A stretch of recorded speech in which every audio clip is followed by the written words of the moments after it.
So today we'll continue with from page number 67, and in the last class I told you that the young frog did not look back till he arrived at the bottom of the slope and a strip of tarmac. Strip of tarmac means a road made of tar and very small stones, because he knew that it was ring road which circled Kathmandu town. Taking one last look up at the terraces of Ichangu, he turned and continued his hopping. So he just had a last look at the terrace of Ichangu, and then he was again hopping and hopping. Now we'll start from page number 67. As he kept on the hard turmeric, kept on means as he continued to move on the hard turmeric road, now the frog felt that he was getting tired because he was like continuously hopping and hopping. He did not stop. He remembered that the men and women at the Chotra had always talked about taking a bus to town. Now, whenever he was sitting on that Chotra, the people were gossiping about the bus or any other vehicle which used to go to the Kathmandu town. So here it's like mentioned bus only. So he remembered that thing and he said, I can take a bus too, he thought.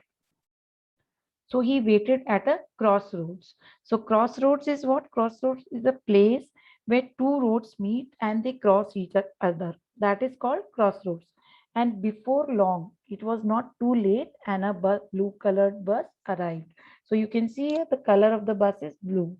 So may I ride with you? Asked Bhakta Prasad. So Bhakta Prasad asked the conductor, may I ride with you?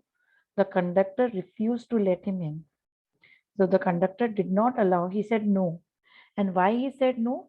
Because, see, the reason is given here. The company's general manager has forbidden all the frogs, toads, worms, snakes, and rats from riding public transport. So, bus is a public transport, and the general manager, he said he did not allow, or we can say he banned that frogs, toads, and worms, snakes, and rats should not ride in public transport. And besides, and in addition, he said that the conductor making a face. So now he made a face and then he said that we are only going to the Ratna Park in the center of the town. So he said we are not going till the Kathmandu city, we are only going to the Ratna Park. What would a frog want to go to Ratna Park for? He said, why this frog? Why do you want to go for to Ratna Park? Ratna Park will be fine, Hajur. He said, no, it's okay for me. Hajur is again what? It's a term of respect. And when he said these words, he was very polite with the conductor. Now the conductor has never been addressed so respectfully before. Now the conductor was thinking that nobody has spoken such polite words to me. So he usually had rude passengers. Every time when passengers were in the bus, generally all the passengers were very rude to him, and they constantly pushed him out of the way, and they always pushed him out of the way, and they were not paying. They refused to pay the proper amount of the fare, means they were not paying full money for the ticket, and called him names. Called him names means to laugh or to make fun. The man's attitude towards the young frog immediately softened. So the man's outlook or whatever he viewed, it was totally changed. It was like he was uh, softened means it was like he was not angry now.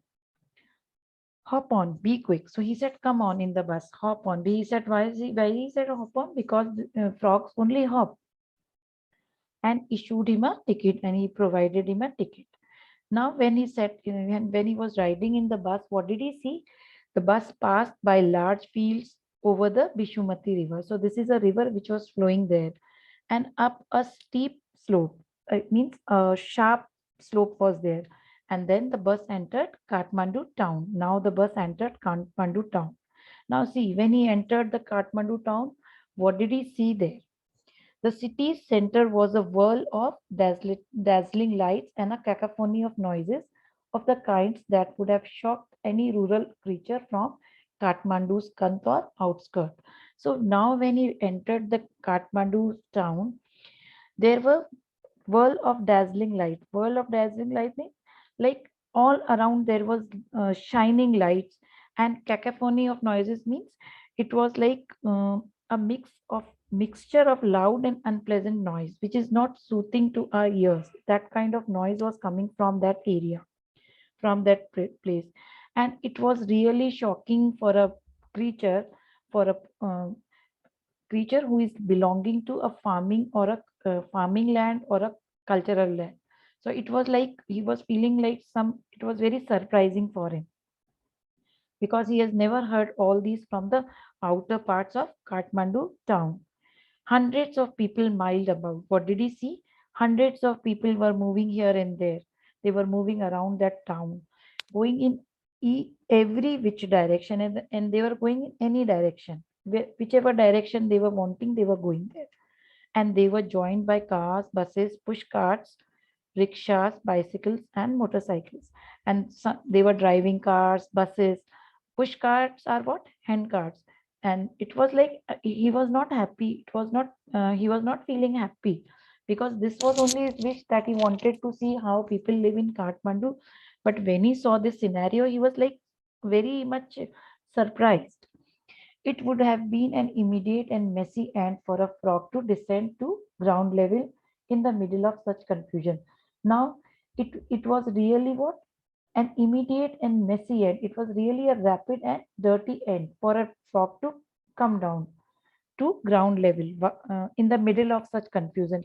Why did he say so? Because he was such a small creature and so many vehicles and people were moving on the road. So it was like he was not feeling safe there. Not such a good idea. He said, my idea is not good. And he advised this to himself. Kathmandu could not be experienced on foot.